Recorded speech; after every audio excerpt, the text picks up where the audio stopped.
When a baby kangaroo dies in the pouch, it will soon decay. Mother kangaroos lick their pouches. They will clean you out.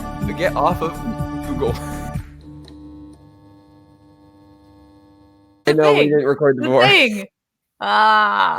We always remember as soon as we record that we should have been recording what happened before. We're going to do it next time. We say that, but then we're going to remember as soon as we start recording. Well, I was also eating oatmeal still when we started, so it would have been weird. And we had to catch up on Tottenham's. And I was in a different room because the Australian internet is a complicated animal. It's a wallaby. A wallaby? Yeah. Okay. That's an Australian animal, no? Yeah. Right? Yeah. I think I remember. I think they're like kangaroos, but gray and smaller. Kind of. I think. Am I correct? I don't know. I remember that. I think they had them at like the zoo that I was at, but it was just like there was a path through it, but they just like jump into the path and like walk around. I mean, they're cute. Yeah. Here, hold on. There's a National Geographic has like a totes adorbs picture. I think I have to turn my brightness down. Yes, that's what I'm thinking of. Maybe not gray. But they're like kangaroos, but less imposing. Well, here, hold on. This is like better. It's like grayish. Okay. I think so. My brightness is off a little. But I have been around those before, in the context of a zoo. Yeah. They're totes adorbs. Yeah, you're still in Australia. I will be for a hot minute, so prepare yourself for lots of episodes from here. In internet issues. Yeah. Because Australian internet is rough. When we first started trying to do this, Mara was up like 7 pixels, maybe. Like it was something. Next time we might use the iPad because the iPad camera is legit. I didn't bring the webcam. I'm sorry. You're good. It looks fine now. We're good. We're good. But what else has happened? The Super Bowl happened. I know. It was a good game. I don't care that much about American football. Except for the end. I don't care that much about American football, so I wasn't that invested in it. I care. It was, from a neutral perspective, an entertaining game. It was fine. Well, I went and I ate my feelings afterward with my friend Corey. I got a chocolate hazelnut stuffed churro. What the hell just happened to my computer? What just happened? Describe now. Go. What just happened? Hold on, my computer. Like something happened. Okay. Is everything okay? Nothing changed for me. My computer just like the like sleepy screen went on. Like you were gone. And it was sleeping. Nothing. You just looked like you were going crazy. There was no difference. Okay. Well, anyways, my friend Corey and I went to a place called San Churro, which is heaven. And I got a chocolate hazelnut stuffed churro and I dipped it in dark chocolate sauce as well. And I ate my feelings. And then I bought a pair of shorts and he bought a pair of shorts. And I bought a Toge Inumaki pin for my bag. And he bought some magic cards. Do you like the 49ers or do you just hate the Chiefs? I hate the Chiefs. Got it. Okay, cool. Is this a recent hatred or for a while? I do not deny the talent of the team in any way, shape, form, or fashion, but I don't like Patrick Mahomes' face. Fair enough. I heard that his wife is not it was mean to people at a restaurant or something. Like she was mean to service workers. But I don't actually mean in a body shaming perspective. I just don't want the dynasty. No, I don't want another football dynasty right now. I would rather it just be awesome competition. Plus, I was rooting for a Lions Giants Super Bowl, so that way I would have Cinderella story football. That would have been awesome. Yeah, they're both in the NFC, right? Is my brain broken? It is. It's quite possible my brain is broken. I'm pretty sure they're both in the NFC. Oh, well, then my brain is broken. Oh, Well, or at least, like, Lions, Ravens would've been fine. Like, that yeah, would've been fine, at least. right, yeah. Sorry. No, yeah, I don't know. My brain You're in hurts. Australia, it's okay. You don't have to know everything about American sports Oh, right now. no, that's okay, actually, I do need to take some more medication in after right after this, though. Okay. I'm on a lot of meds. Oh, yeah, by the way, so fu did I mention last time that I was sick? Did I not mention it or no? I I don't think you remember. did, kind of. Oh, okay. Oh, I got a super rare strain of E. coli that's, like, antibiotic resistant, Okay, you and did I'm mention allergic. that. I Oh, didn't know it was E. coli. yeah, I'm allergic to penicillin, and it's because it's antibiotic resistant. Like, penicillin is, like, grade A number 1, you should take that, but I cannot. And the next best thing is a drug that is contraindicated for people with chronic kidney disease, like moi. So, they have to be super careful with dosages and stuff, and I have to, like, feel around on my kidneys all the time because if they get sore, I have to go straight to hospital, because that means that they're gonna, like, shut down and I'll die. Um, Well, but the medicine's making me super sick, which is shitty because it's like, sorry, because like you get sick to not be sick. And yeah. I haven't been sleeping a lot because I've just been really, really sick. I've made really great friends with the toilet in this house. We're bros now. It just makes me Does the super toilet have a name? nauseated. Does the toilet have a name? Probably something like Chad because every Chad I've ever known has just like been a human toilet. Okay, Except for, like and I apologies to mean the Chad as, like, Chads a out human there. person that I've We're known. No, not like Chads that I've known acquaintanceships, only Chads that I have known on mm, a deeply personal level. So, if I've got ever it. worked with you or gone to school with you and your name is Chad, you know who you are. If you're just an acquaintance, you do not count. If we are just acquaintances, you are a delightful person. Okay, according to Mara, Chads don't count as people. We'll come back to the story later. Um, but we're This has um, gone off the rails. This is the basement. Expect nothing yeah, less. I got a new medication to try to sleep because I'm really bad at it.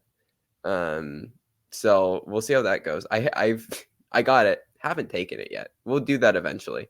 Because Sound like me. it's quite hard to sleep. I don't know. I find it very like not in like I don't get tired. I get tired, but like I just have no desire to, and then I'm just like actively fighting going to sleep. Which I'd always justified as my mind in my mind is like I like not sleeping is going to cut away at my lifespan, but I'm spending more hours awake, so it balances out. I think that I makes sense. actually get that rationalization. Like, my Okay, brain understands that. I thank you for agreeing with me, but also that's not healthy for either of us to both No, do that rationalization. I understand why that is not a good idea, but I understand it. Exactly, exactly. It's tenet, you know, don't understand feel or whatever Nolan tried to say with that. Yeah. Yeah. Oh, that felt good. We're stretching. We're stretching. What time is it for you right now? Because it's 10 p.m. for me. It is 2:36 PM. The Adelaide area does a weird, like, half-hour daylight savings, so I'm half an hour removed from what would be the Oh. full 7 hours. Daylight okay, I'm sorry, daylight savings is so stupid. Get rid of It it. is. Like, I don't Yep. care, like, farmers, what you had your century. It's time like, why? Why? I mean, ho honestly, we should just not have time zones and we should just have a world clock. But, We Yeah, we talked about this offline, I think, last time. yeah, I agree. Like, I can deal with the idea that, like, 4 PM might be pitch black or noon could be pitch black or 2 AM could be broad daylight. I can deal like, with the only any of reason we those. associate daylight and night with those times is because of this cultural like, this social construct of time that we now have these, like, daytimes associated with numbers. Like, if we never invented time zones, we would never have that. I don't understand why we Well, can't and just, like, people not in have it. Alaska and Iceland seem to be just fine, and they go through Exactly. periods of, like, crazy day and night, like, Like, they're fine. 24-hour time. It's all based out of England or whatever that weird island is where it's, like, the 0 Greenwich? coordinates. Greenwich, thank you. Or it's not I don't know. It's the place where it's 0 coordinates, and then we base all the time out of that. Just go off of their time, 24-hour clock. Easy. Because it's also for me, Trevor it's the figured it 14th. out. For me, it's Valentine's Day. And what day is it for you? It's already the next day, it's the 15th, it's Thursday. Which is dumb. Yeah. Although I Like, don't know what Valentine's Day is. What is that?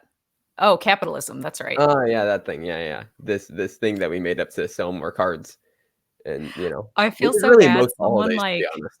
But there's like a Mint Mobile hotline thing that Dan does, and someone called in and was like, he gets a lot of weird, like, alpha male patriarchal advice from people sometimes. And I don't use those terms wait lightly. You know wait, that. I hate those wait, terms. what is this for Dan? It's this thing called the Mint Mobile hotline. It was when Mint Mobile was a sponsorship. So like people can call in and like leave a message and he can answer it on his show. And someone was like, "Hey, by the way, here's some great marriage advice for you. Don't forget to buy your wife," which we don't even use that term, but don't forget to buy your wife flowers for Valentine's Day. And it's like, A, don't use the term wife, but B, if that person had any idea who I was at all, they would know that that is the last thing I would want because we don't do a single special thing for that day whatsoever because I don't believe in the corporatization of like a random day Like, it's in just dumb, it's February. just made Like, up, like, if you celebrate it, good for you, but it's just like, you could pick literally any day and celebrate that, like, I don't know. yeah, Like, like, if you wanna pick that day and have it be special for your partner, I don't wanna take that away from you at all, do it.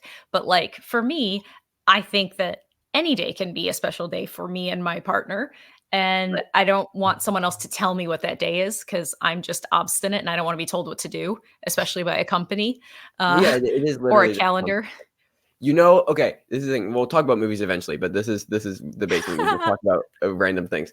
I can't remember if I told you this online or offline or on the show or whatever, but have I given you my rant about why, I don't want to give money when they ask me to donate to charities at stores?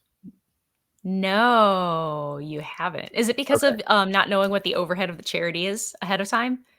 Not that. It's because when you're, like, at the store, right? Mhm. As you do, and then it will be like, "Do you want to round up to a full dollar so and the money will go to this, charity or whatever." Okay, I think that is so annoying because all you're literally doing is giving the company money to donate so that way at the end of the year they can be like, "Guys, look at how much money we donated this year." Like, no, donate the money yourself instead of giving yourself like, an extra $100,000 per day as like the CEO. Like, I don't know. Like, you can donate the money yourself. You don't need me to donate on behest of like Target.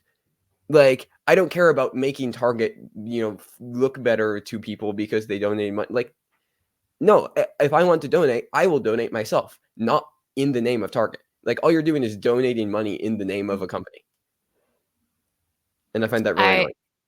I'm okay with that. So when they Yeah, say, "Do you want to save the children?" say, "No, you do not want to save the children. I'll save the children on my own time. I'll just go on my phone right now with a little QR code. Boop, I saved them on my own, Save the and I gave children." them a whole dollar, not part of a Wow, dollar. crazy. Bitch. Uh, Anyways, anyway, should we talk about movies? we should a little. Oh, I I guess. think this week was, like, such a good week, by the way. I know that you and I have chatted a little bit about House. We didn't talk at all about Jackie Brown, so I do not know your thoughts yet. Um, where do we wanna start? Yeah, so the movies that we selected, Mara selected Jackie Brown, I selected House, a Tarantino and an Obayashi.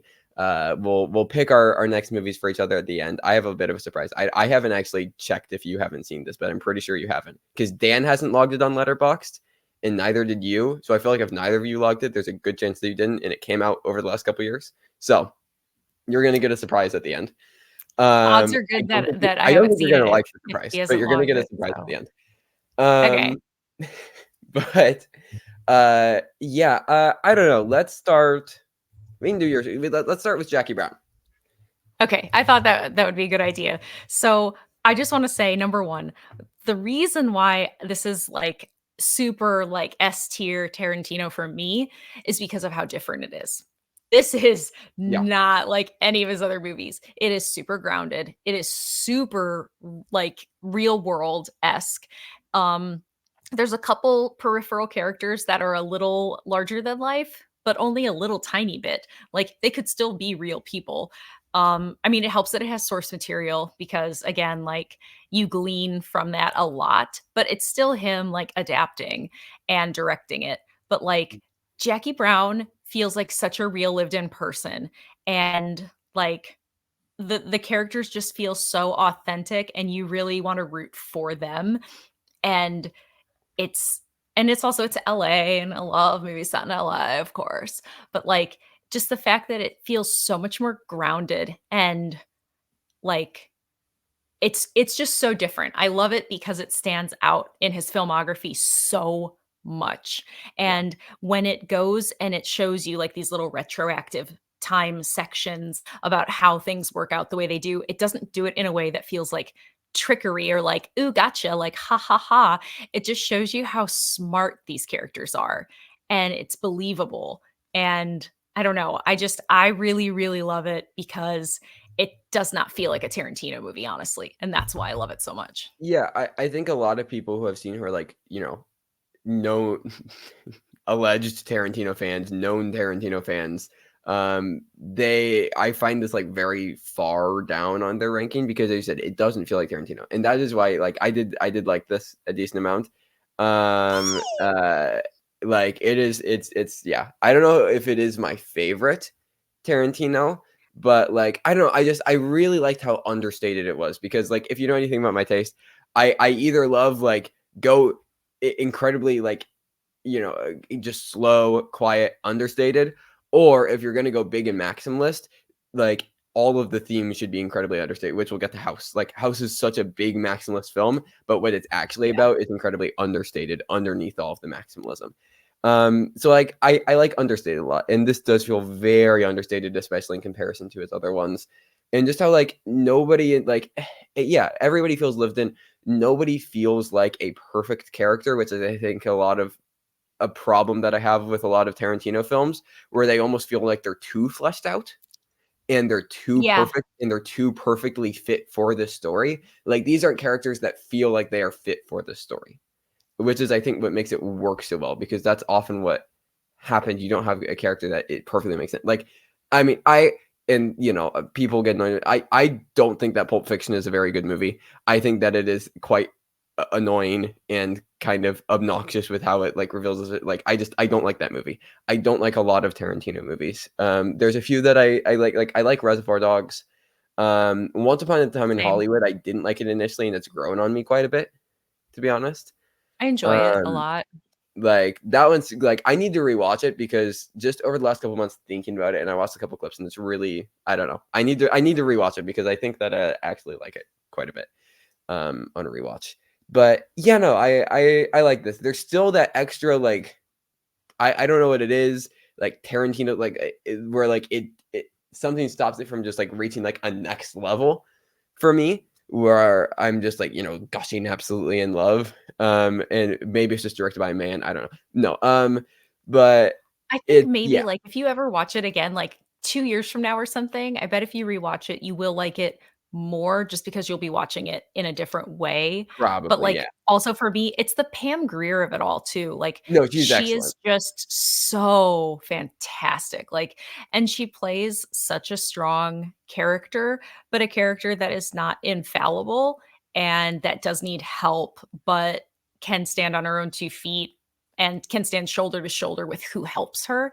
And I also love that, like, this isn't like there's an element of like an I don't wanna say a love story, but, like, Robert Forster's character is clearly very smitten with her, but, like, Right. they don't end up together in the end. Like, she goes off and she's gonna have this adventure of her own in Spain, and even though she's like, "Do you wanna come with me?" It's like, "No." Like, they Yeah. decide they're just gonna go be adults and live their own separate lives, and maybe in your head canon, I'd like to think that maybe they got together at some point later in their lives or something Yeah, because coming I from the think they'd person be who a just said, sweet "I little hate couple. Valentine's Day," we have a romantic here, in my head canon, it goes, but I don't no. know, they seem well suited to each other, Yeah, but, I think like that I saw a Letterboxd review that said, that it's one of the best kisses in the film because it's so imperfect, and I think that yeah, that makes so much sense. Like, also, by the way, spoilers for a movie that came out 30 years ago, like, I don't know. yeah, I feel like I was the only person that hadn't seen Jackie Brown, so, you probably have. And also watch along with us if you have the time and get watch it's fun. yeah. You can participate in the conversation parasocially through your screen. Um, I mean, one But of my other favorites, though, is, like, Bridget Fonda's character is, like, my favorite peripheral character oh, yeah. ever. She is just such a she's so annoying, and I love her. No, I she's "Louis, Louis, is it this one, Louis?" I relate very deeply to how how much he strives to annoy people and so I feel like I'm a generally very agreeable person, but if I want to annoy Yeah, somebody, I'm quite good at annoying somebody if I want to. Um, and, yeah, no, I absolutely loved her. I just didn't know that Michael Keaton was in this. He just showed up and I was like, "Oh my god, that's Michael Keaton," I guess. right? Like, that's I just love a that he thing has now. such a small part too, like, he's kind of barely in this movie, and Yeah. he isn't even going, like, full Keaton either, he's just in the movie to be in the movie, which is also something I super appreciate that, like, this movie doesn't let any of its actors go full nth degree, like, Sam Jackson even, like, he's doing Sam Jackson, but he's not doing He's also full doing Sam something with his Jackson. hair. Can we talk about this? What what is It's a choice. what? It is a Okay, choice. okay. Um, yeah, I don't understand, like, it's so I never wanna see that again. I don't I like, I only wanna see that, that's the only look I ever want forever. we have very different opinions on I'm I'm joking, I'm joking. I'm sorry. I have to make sure that I either am, like, more heavily sarcastic in my tone or that I follow it by saying, "She said sarcastically." I will I'm I think, learning. like, I would believe that you would think that though. I No. like, you could very easily convince that you just think that, like, that is how all men should have their hair. No. No, no, no. Like, for example, like, your hair, like, toot sweet, like, don't ever change. You that look would be very, very I ill-suited have thought about for you. adding pink to it, like, doing pink into blonde. Ooh, yeah. Yeah, yeah, yeah. It's like a fate, like, that's the only thing that I think Yeah. I would do, yeah. Like, I definitely wanna stay blonde in some way, but I think some pink, like, highlights added, I think that'd be fun. Okay, yeah. If you haven't done that by the time, I'm visiting, then I'm just gonna do it. You'll you'll strap me down Clockwork Orange style and physically which Yes. we should do an episode in person when you Of are course. here. We'll do that, which we didn't do I'll last just time. color your hair while we're While we're doing the episode. Yeah, wait, that could actually be a thing, it could be. unironically. Yeah, absolutely. We'll revisit this. Yeah. Um, back to Samuel L. Jackson's hair.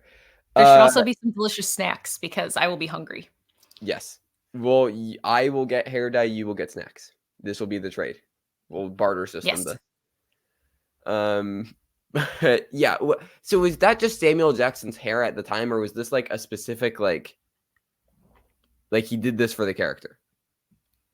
That I couldn't say. I actually did not do any research about that. Mm, Um, classic. that's The- something we should think about as the show continues to evolve.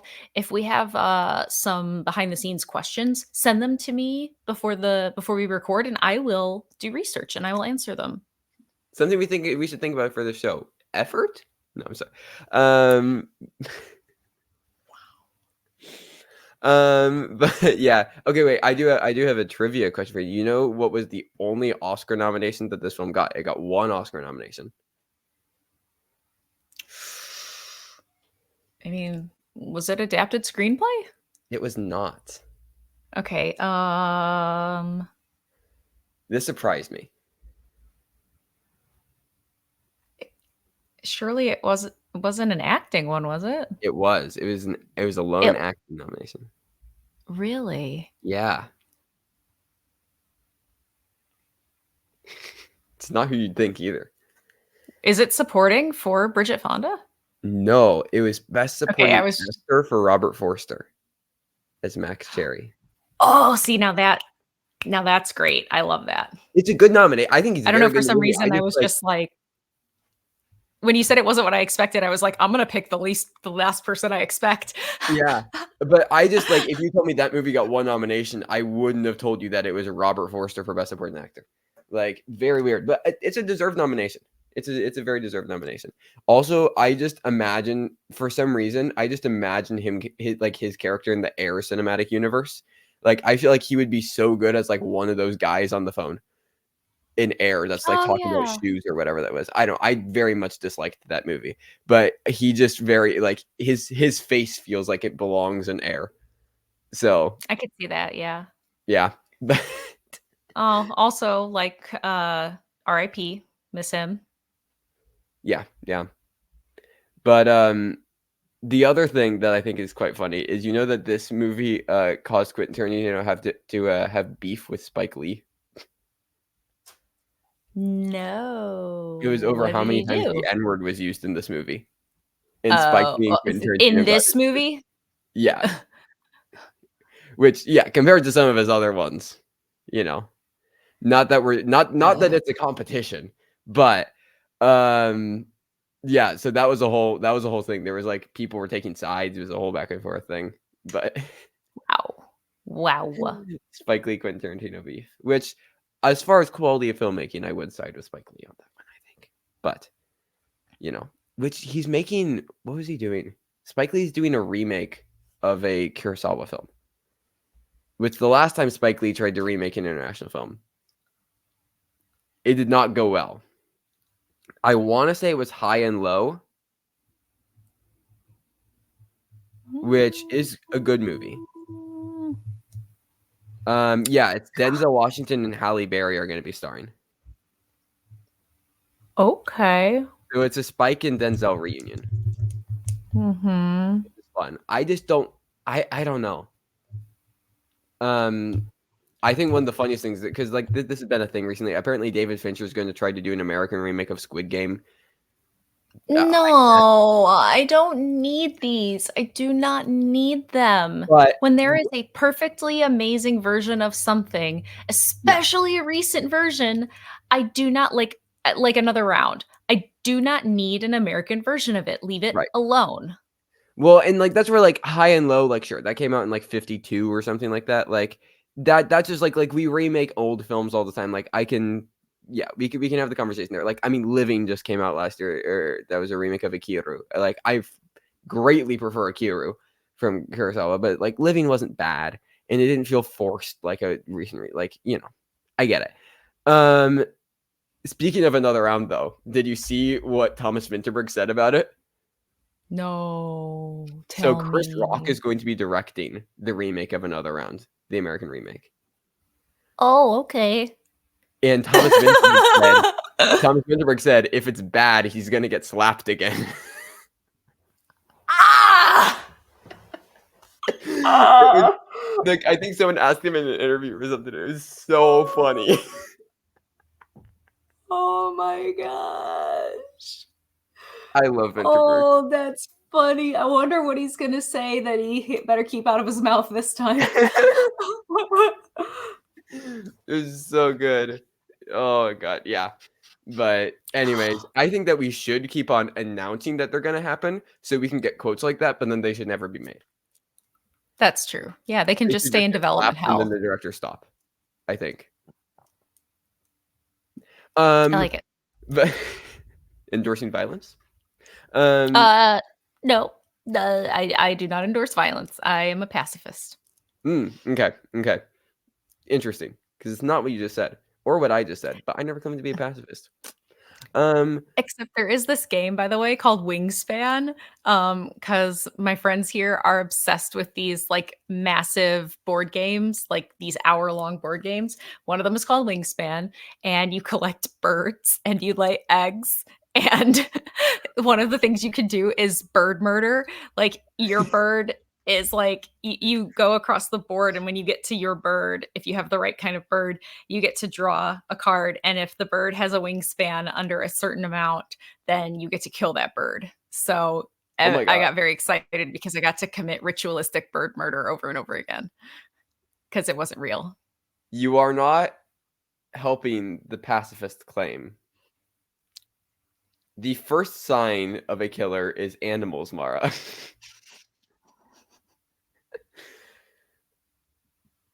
So I'm gonna ask, brings me back to Vinterberg for a second. Have you ever seen The Celebration by Vinterberg? No.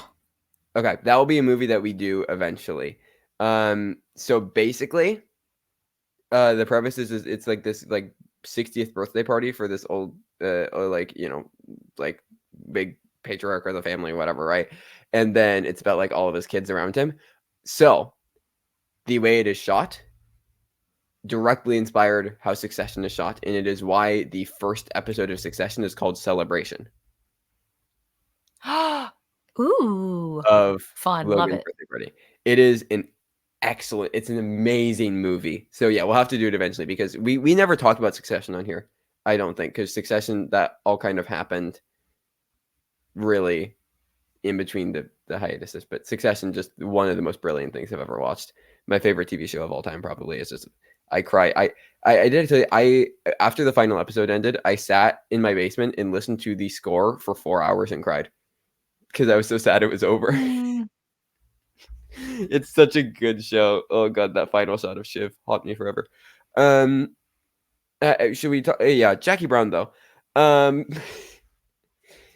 it's yeah. I mean, it's just I don't know. It's just a really like solid film. I think it does, as you said, like kind of with like the flashbacks and stuff.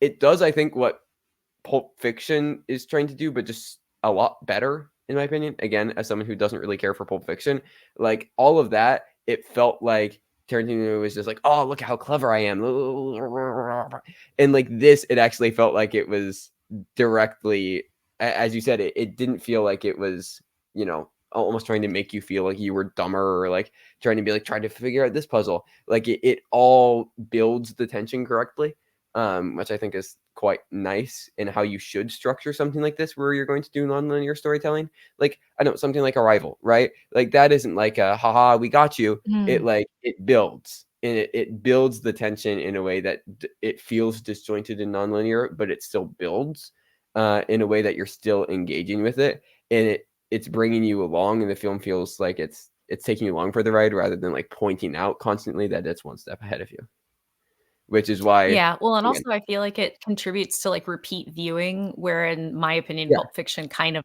doesn't, at least, again, not for me, because 'cause I'm in the same train with you where it just doesn't quite work for me. yeah, But like there's not so much of it, like that sequence of, hey, how on earth does this whole thing with the money exchange and the fitting room? yeah. How does it all actually play out in real chronology? It doesn't actually take that long for the movie to go through. Where is the bag actually? Where does the And it bag feels move? relevant to Where that does the moment marked in the money plot. go? Right, yeah, Yeah. And so because it doesn't actually take that long, when you watch it again later, you're like, "Oh, okay, yeah, I'm really excited because this is where it all comes together." Like, you're not sitting there for, like, the entire movie like, "Okay, now here's the part where this happens. Oh, now I gotta go back to this thing. Oh, well, actually, we're yeah, going back again. Now we're going mhm, forward. Now we're going back again." Like, it's not a gimmick in the movie. I feel like it really is, like, a vehicle for the story to happen. exactly, exactly, and again, don't kill us, but I feel like Pulp Fiction is a bit gimmicky to me, like And I realized that, like, it's because we weren't watching it when it came out. We yeah, probably I'm would sure it's react differently. groundbreaking at the time and yeah, but Yeah, so, like, yeah, not taking I away know. your joy from it, it just didn't hit us the same way. Yeah, yeah. Like this felt like a narrative was developed and it felt natural for that to happen. Whereas Pulp Fiction, I almost feel like they laid out the structure. It was like, okay, we want to do this weird structure and then filled in a story around that structure. Um, and yeah, it felt forced rather than natural, I think as Jackie Brown felt. So yeah, no, definitely one of the strongest Tarantino's, I would say. On rewatch could very easily be my favorite. So a hit for Tarantino in a plethora of misses. So yeah, liked it quite a bit. Do we want to move on to House? My goodness, what an amazing choice, Trevor. I had an amazing time watching this. Like, this is everything that I love in a movie. Number 1, I love horror in general. I Mhm. love foreign horror movies. Yep. Um, I love anything with a cat, so that was just also just a little added bonus there, but I love movies that have a message. I actually Mhm, love the deeper messaging of this movie specifically, both as a veteran and as a person with my specific area of scientific background. But also, I do think that there are some small anecdotal gender studies to be taken from this, not the ones that people think, mhm, some positive ones, not some negative ones. yeah. Um, but also just, like, it is hokey and, like, extra and ridiculous, and this is an absolutely, like, a shove popcorn or It's an pizza experience. or, like, whatever in your face with your friends and watch if you just wanna disengage and be like, "This is visually redonkulous," and Yeah. it absolutely can be, and you don't have to look at it seriously whatsoever if you do not want to, and I love all of it. I love all of those I mean, things. the This is editing, like amazing. the editing, people, I think if you were like, "Oh, the rules of editing," then you think it's bad, but, like, it feels so ahead of its time. Like the stuff that, we look at, like, Everything Everywhere All at Once is, like, one of the pinnacles of, like, modern Mm, editing, like, it's like this. Like, this is being mhm. done in, like, 1977. Like, the way I mean, it's it's like when we were constructed. talking about Myra Breckenridge last Right. week, like, Like, how I it realize felt very I've ahead of put its time back in a to way. back, like, bizarrely constructed '70s cult films that, if you look at the objective rules of film, don't really follow them, but are, like, really bizarre and insane and fun and also have a deeper message and meaning if you want to go there. That will not be continuing, but, well, I like things like that, and there will be plenty more. Um, but yeah, I mean, it's very much like I think it's like the definitive like haunted house film. If you want to call it a haunted house film, but the way it plays with that, like it feels so smart and aware of its themes, even though it was so early on. Like if you look at like horror films with like a message and a lot of subtext, like that's just the standard now, right? Like every A24 horror movie has like a deeper meaning and stuff, and it can almost get like exhausting at points, like because some of it feels like really forced. Like You're you could telling me that convince Men me. had a message? I didn't get that at all. Okay, but also tangent. Men's message is literally women don't travel alone or this will happen to you. Like it doesn't even do the message it wants to. The message it wants to be is like men are bad. But like literally all it articulates is like if you travel alone as a woman, men will attack you and it is your fault. Like Alex Garland needs to go to director jail and I cannot wait for Civil War because it is going to be the funniest film of the year. Well, I am a female person traveling alone currently, so, oops. Beware of the Australian men. Oh, I okay, wait. Have you heard we're tangenting again because we're talking about Australia. Do it. Um, are you Have I heard of the huntsman spider? Yes, I have. Have I seen one? no. No, I have Have you not. heard of I'm very drop disappointed. bears? What? Drop bears. No. Are you gonna show me one? Okay, no, so this is a thing that I've heard Australian people will do it as a bit to other people visiting the country, and they will convince them that there are things called drop bears, and they commit really hard to this bit, and it is bears that will drop from trees and like attack you. And there like so many things of the Australian Army's newspaper talked about them like they'll talk about this in like their newspaper. There's like this whole thing the 70s and 80s, and like people have carried this on and like committed to the bit really hard and convinced people. And like I've met people that like come back and be like, yeah, the drop bears, we never saw it. And it's like yeah, I didn't know if people had ever tried to convince you that drop bears were a thing. No, I have nice friends. I They take I me for there churros. there is a Wikipedia page for drop bears, so I'm not insane in making Wow. this is a real thing. Um, but yeah. I So, think the anyways, craziest thing though is I have seen a kangaroo, like, just hopping around, like, just living life, and they are bigger than you think that they are. I mean, I'm also very small. I'm like a 46-kilogram person, so that's very small, and I'm very concerned that it will make me its Joey and that it'll take me.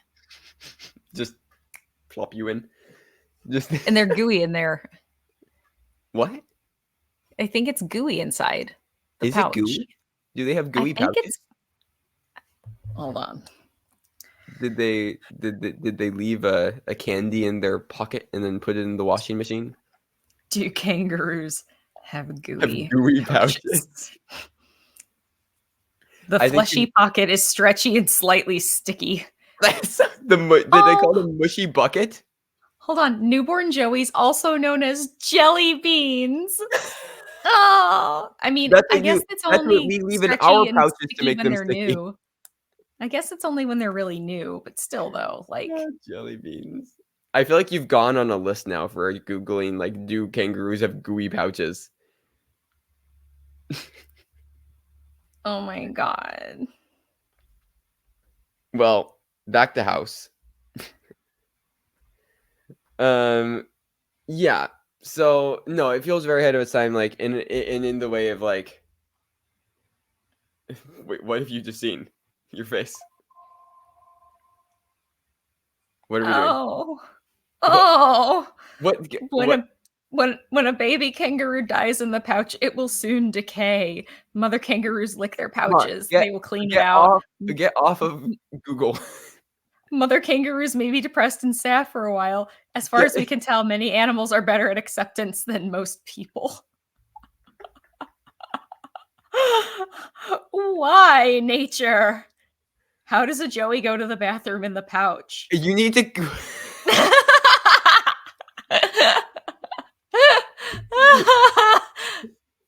Phones are Why am I the damaging this way that I generation. am? Uh, I never would have gone into the card catalog in the library to try to find a book about this ever. So, right. this is all There's the a internet's reason for fault. that. I. Oh my god. You know, this has uh, gotta go in the, like, highlight reel at the end of the year. there's a. God, I need to find the song lyric. I've been very obsessed with Lucy Dacus recently, one of the three members of Boy Genius. Um, and she That has a a song that's really musical group? good. Huh? Is that a musical group? Yes, consisting of Phoebe Bridgers, Julian Breaker, and Lucy Dacus. Oh.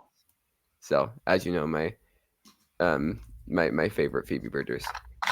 But Lucy Dacus I particularly love because um she one time like Obama put her on the list of like, like one of her songs, like the list of like best songs of the year or best album when he does like his list or something like that. And it was very funny because she just quote tweeted it and put war criminal sad face and ratioed Obama. Whoa. It was quite funny. It's a choice. Yep. But yeah. No, okay, this is what it is. She has a lyric in the song Direct Address. I let my mind get turned inside out just to see what the kids were laughing about. It wasn't worth understanding something I could have gone my whole life without knowing. This is how I feel about the kangaroos.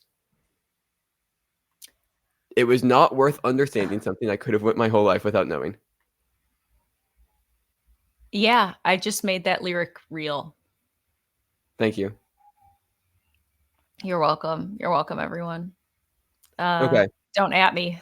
That I don't think anybody was going to. I don't.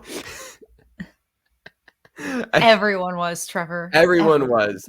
Obama was going to at you and call you a war criminal, and it was going to be a whole thing. If Obama was gonna call me a war criminal, then he could at himself because he would have been the one sending me because he was my commander in Eh, chief for almost my entire military career. So, sup, bro. yeah, I mean, you could have had worse. I You did could have have had. worse. George W. Bush was my commander in chief when I joined. Oh, so you did just have worse. Yeah. Well, anyways, back to um. I guess there is worse than that though, but I'm way too old now, so Yep, yep. Yeah, one of the presidents who did something that's like the central theme of House. Um, So, yeah. So House is uh it follows this group of girls who, by the way, some of the best character names ever. Gorgeous, Oh, yeah. Kung Fu, Fantasy, Prof, and Mac or Mad. Yeah, Mac. Yeah. And Mac, yeah. Melody. Melody's the other one. And Sweet. I love Those are how the they are just, like, personality archetypes where Oh it's yeah. like, "I'm the one that eats," even though she's really got a very healthy body anyway and is in no way, like, overweight or Yeah. or would look like a Kung person Fu, who one of the just best characters in constantly cinema eats. history. Like Oh my god, yeah, she's a boss.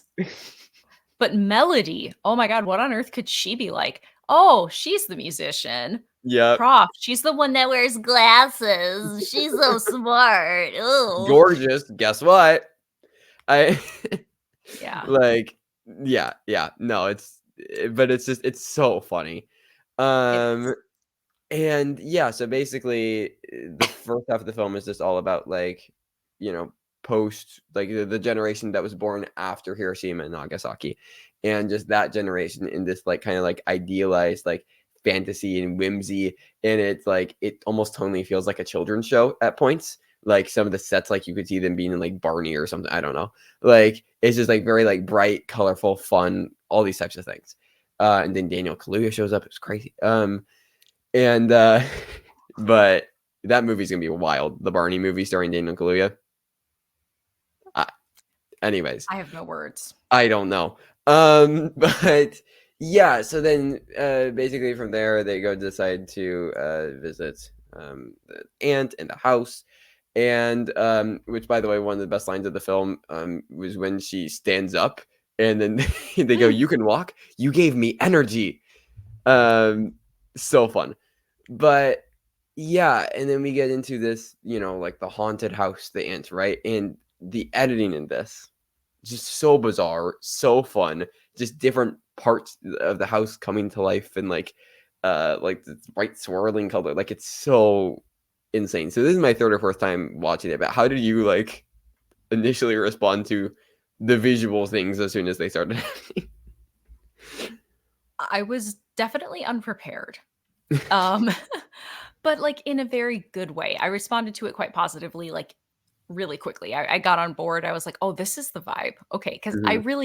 I had not seen a single frame of this movie, like, not in, like, a meme or, like, a GIF or, like, on a TikTok. Like, I had never seen anything from this movie at all.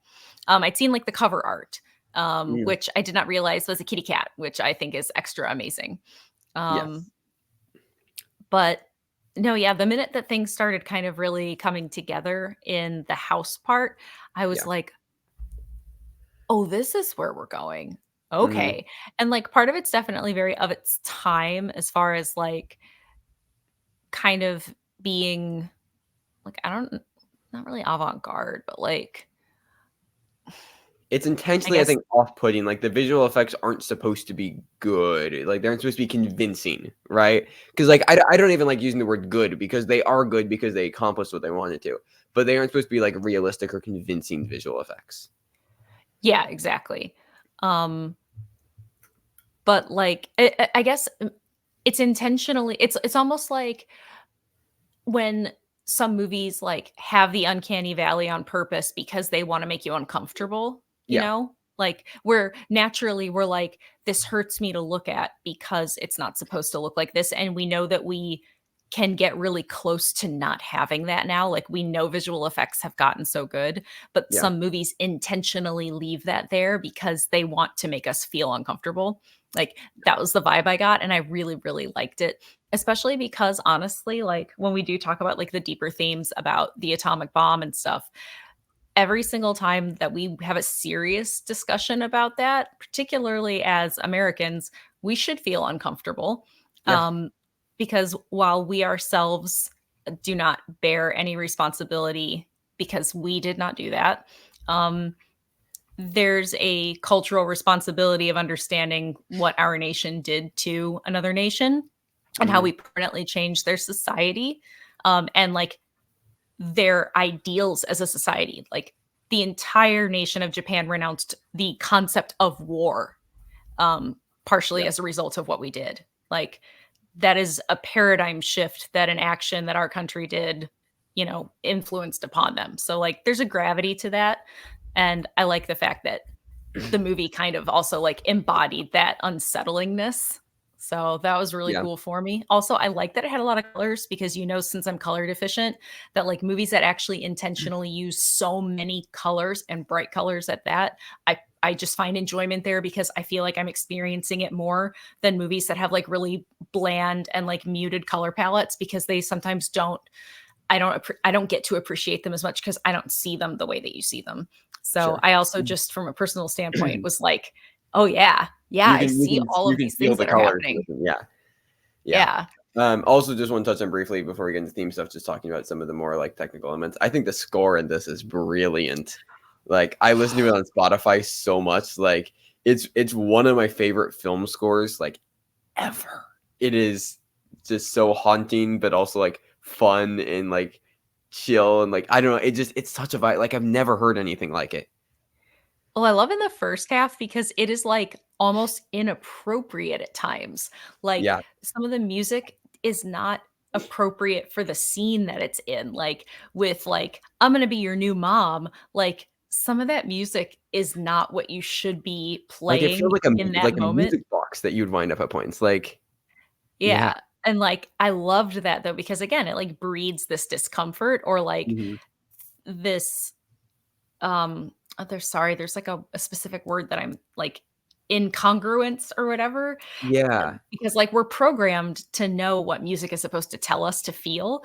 And so music is telling us to feel something and the movie is speaking at us to feel something else and showing us to feel something else and like all three of these elements are like fighting each other.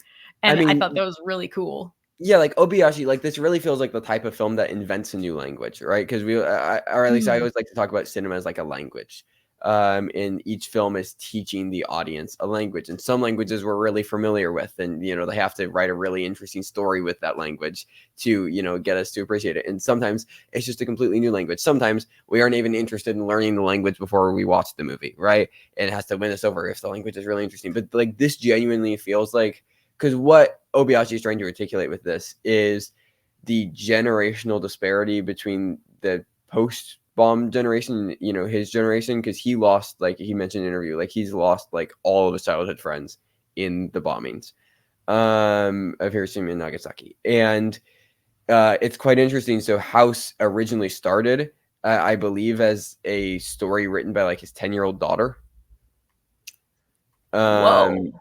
and it initially came from that is how it came from. It was well, it's actually quite funny. So the studio told him to make a movie like Jaws, and he came out with this, which I find so funny. That it was immediately after the success of Jaws and Toho in Japan. They were like, "Hey, Obayashi, can you make us Jaws in Japan?" And he was like, "Sure." And then he made House, which is just wild.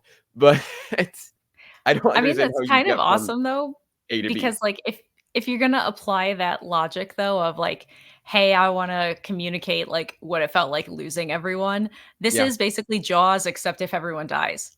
yeah, yeah, kind of, yeah. And but I love that it started out as like a story written by his 10-year-old daughter.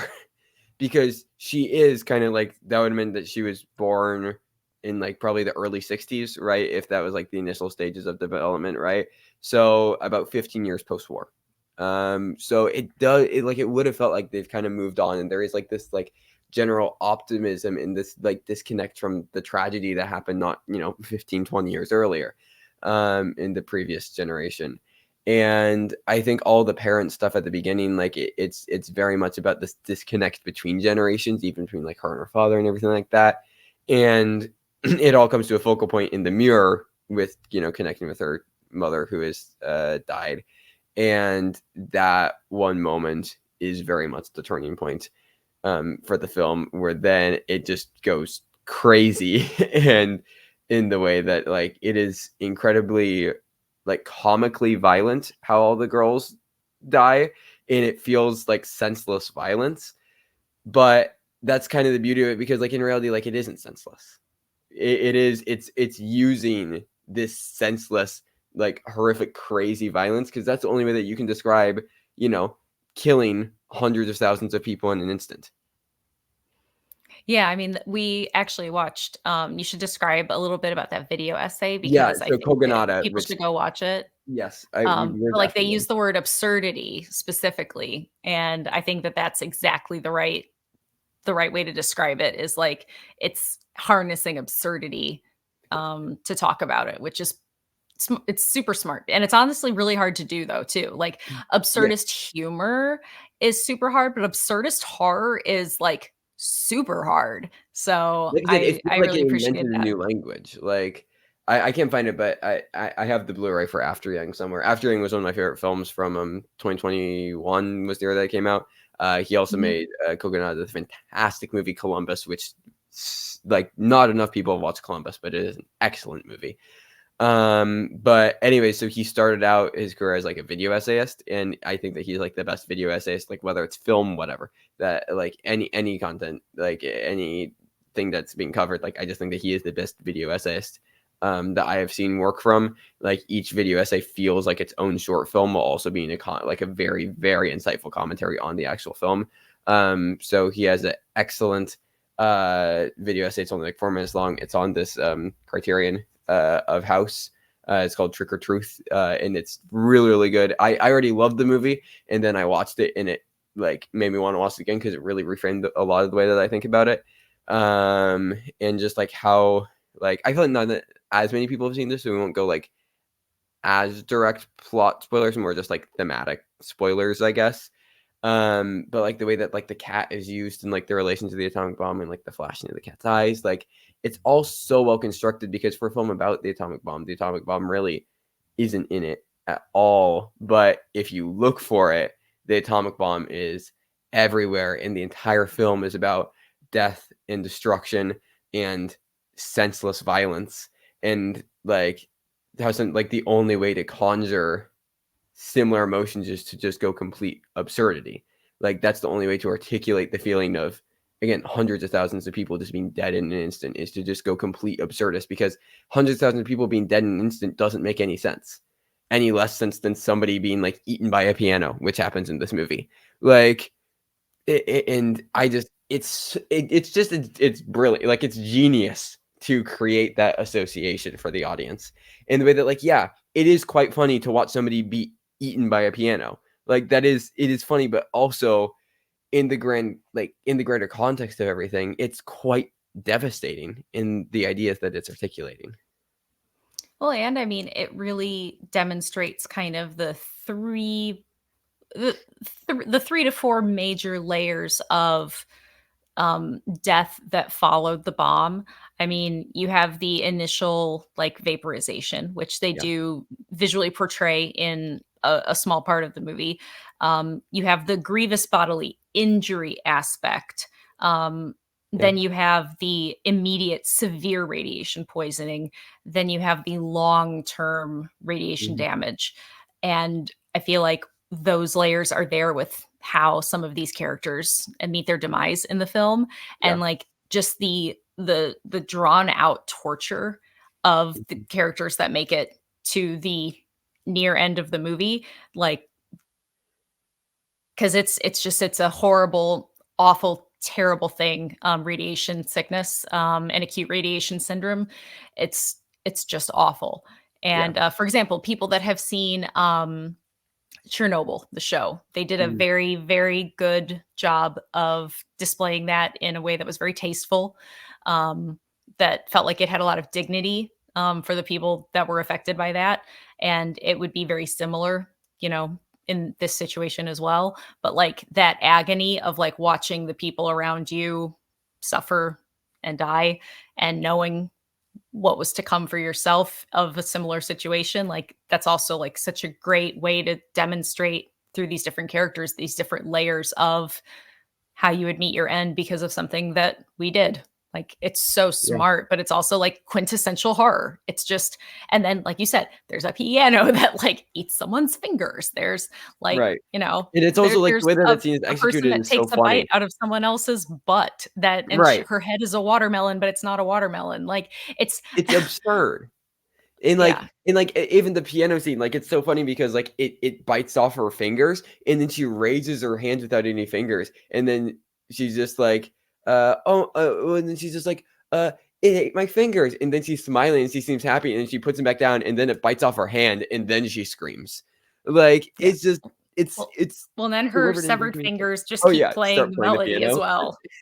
Yeah, and, like, again, the cat is a very direct metaphor for the atomic bomb, as mentioned in the Coconut video, the nickname for the atomic bomb was Little Boy. They represent that through a cat in this film, which is, ever present, which is why that is the cover art, but it also looks like a flame in an explosion, the cat on the cover, which I actually, have, know the person through Twitter who did the art for this, the Criterion art. So cool. And it's Sam Smith, as I believe is his name, and he's done a bunch of Criterion cover art stuff, and he's really cool. And we've So talked on Twitter and cool. stuff, but he's great, amazing artist. And it's one of my favorite like Criterion covers ever. In just the way that like it is the cat, but it isn't obvious that it's the cat, and it looks like an explosion, like just brilliant, brilliant art for the film. Well, yeah, I was familiar with that image, and that's the image I associate with the movie. Like, Yeah, when you said house, I was like, that's the immediate thing that I thought of was that image, and I yeah. knew nothing else about the movie. So clearly, person did a great job because that's a lasting image in my mind as a person who had never ever seen a frame of the movie. Yeah, no, for sure, for sure. So, yeah, no, it's such a layered and really dense film, and it's layered and dense in a way that's so not obvious. Well, and it's Um, crazy because it's like under 90 minutes long also. So like oh yeah, it's layered and dense, but it is a it quick. right. And also this is like it's so layered and dense, but also you can put this on at like a midnight showing at like an indie theater, and people like be losing their minds and laughing. And like that would also be a fun way to experience the film. Um, Mhm.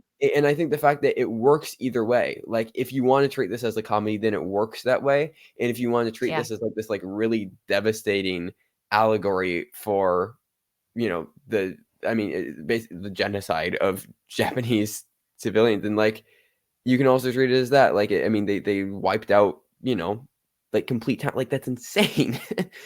And the fact that it works as both and neither detracts from the other, and rather they build on like yeah, it I don't know, just brilliant. I'd really recommend. I've only seen one other Obayashi film, Hanagatami, and it's also brilliant. It was actually just in 2017. He only passed away in 2020, so he's been making films like up recently, and they're Dang. all kind of similar in style. At least Hanagatami was like, but yeah, no, just a brilliant filmmaker. I think a quite underappreciated filmmaker, to be honest. Because just like so innovative with just the craft of filmmaking and constantly pushing the boundaries while also still telling very like deeply human stories. So, yeah, no, just a excellent film. I'm happy that you liked it because like I genuinely like. I have how many films have I given 5 stars in Letterboxd? I've I given mean, this is seriously like almost tailor-made for me, like yeah, for real, real.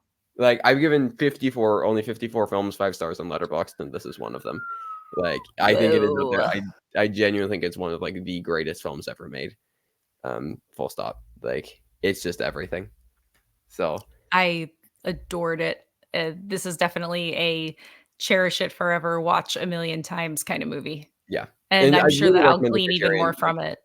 Like not only does the Criterion like it looks beautiful, but like and there's the Kogonada videos, but like there's so many special features on it. Like as is with most Criterions, but like yeah, it's one of my favorite Criterions that I have.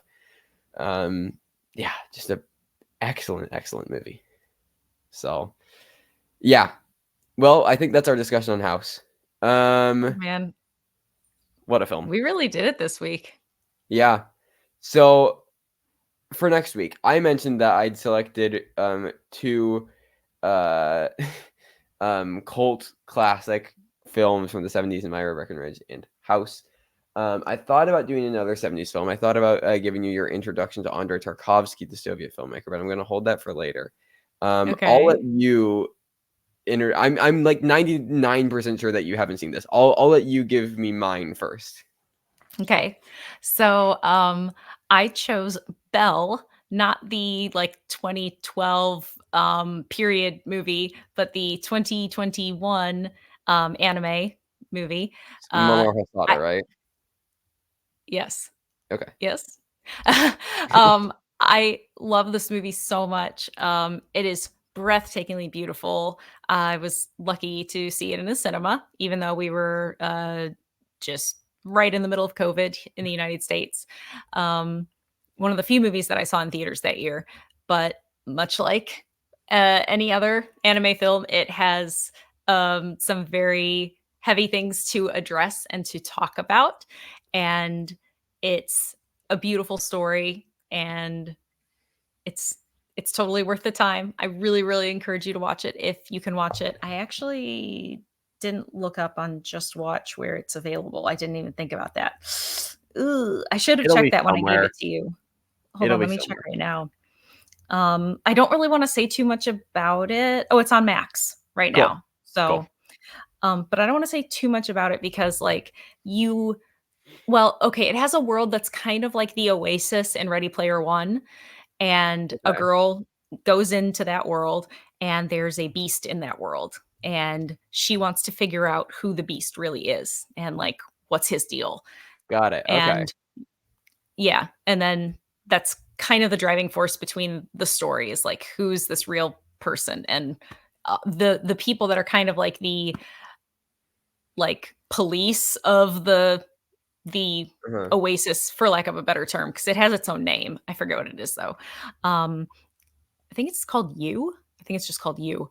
okay. They wanna figure out who the beast is because they wanna, like, get rid of him or whatever, and so she's trying to, like, find him first, and she's got her own, like, trauma she's dealing with, and she's trying to figure out, like, obviously, this person is, like, acting out what's going on with them, but I don't wanna say any more Sure. because, but Yeah, it's got a lot to talk about, and it's really, really at a minimum, it is breathtakingly beautiful, but I hope that it could speak to someone somewhere about something and that you would take away at least something enjoyable from it, yeah. viewer or Trevor. I I've been getting a bit more into, or at least trying to get into more Japanese animation. Like I've only recently been getting into Miyazaki stuff, so like there I have a lot of embarrassing Miyazaki blind spots that I need to cross off. But yeah, but no, I've been watching that. I did just watch Suzume this year, which I liked Yay! quite a bit. So yeah, no, I'm excited to get around to this one. It was on my radar in 2021 with like award season and everything, and I just never got to it. But yeah, okay.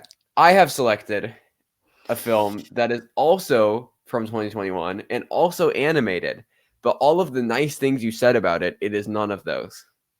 Okay. I have selected the sequel to one of the most iconic things from the old basement, the Boss Baby Family Business. Oh, okay, yeah, I have not seen that. Oh, I am so excited. I'm so excited. This is gonna be a great week. All I will say, Jeff Goldblum voices a baby, and it is one of the most uncomfortable things I've ever had to watch. I don't know how I feel about that. I do, but it's not good. Um, That man is way too charismatic to be a baby, like, I don't it's gonna Also, his character name, by the way, is Theodore Templeton.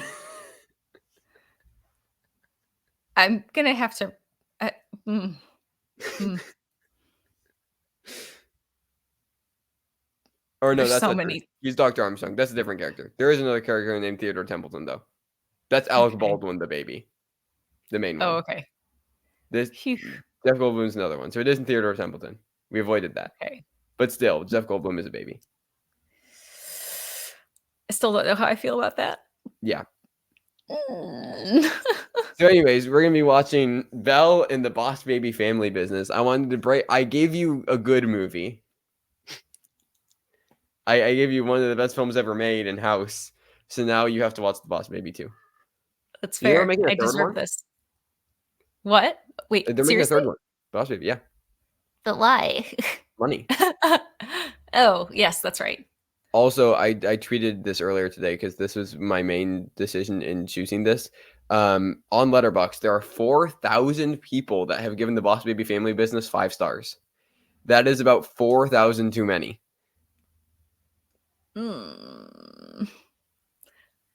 What if hypothetically, somehow, some way, Trevor, what if I love this movie legitimately? Thank everybody for I'm watching the shaking my basement head. this week. I'm We're shaking my head. but yes, For the so the movies podcast for next version, you week can't see me shaking the head. the movies for No. next week, if you're watching along, are Belle by Mara Hasada, yeah, and The Boss Baby Family Business by whoever directed that movie. So yeah, so join us next week for that. Also, you can listen on Please. audio if that is something that you're interested in doing. We have an audio feed, so that's fun. If you don't want to look at us. Bow, bow, bow, bow. Well, I think that's about it. We talked about atom bombs and kangaroo pouches, so I feel like that's a solid range right there. Um, Yep. well, thank you everybody for watching. We will see you next week for Belle and the Boss Baby 2. Goodbye, everybody. Bye.